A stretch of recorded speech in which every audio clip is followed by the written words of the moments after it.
এখানে পানির ভিতরে একটা খেলা হবে, লক্ষ্য করতে হবে। যদি ভালো করে লক্ষ্য করতে পারেন তাহলে খেলাটা দেখতে পারবেন, অন্যথায় সম্ভব না।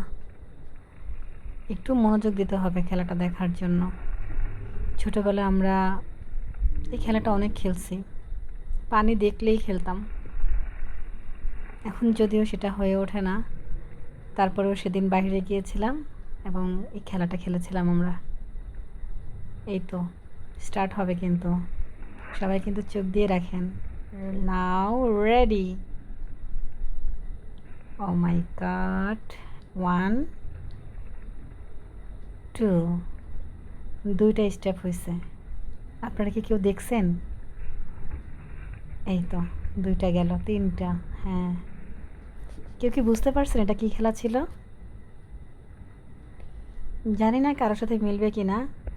এটা আমরা ছোটোবেলায় বললাম না, পানি দেখলেই খেলতাম, এত মজার ছিল।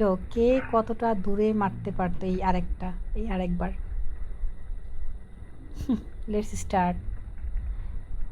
1 অ্যান্ড 2। এটা দুটো ড্রপ খাইছে। হ্যাঁ, নর্মালি এগুলা 3টা 4টা করেও ড্রপ খায়। যে যতগুলা ড্রপ দিতে পারে সে ফার্স্ট, তারপর সেকেন্ড, থার্ড, এইভাবে। তো এখানে মোটামুটি 2টা 3টা ড্রপ দেওয়া হয়েছে। যদি কারোর সাথে মিলে যায় অবশ্যই কমেন্টে বলে যাবেন।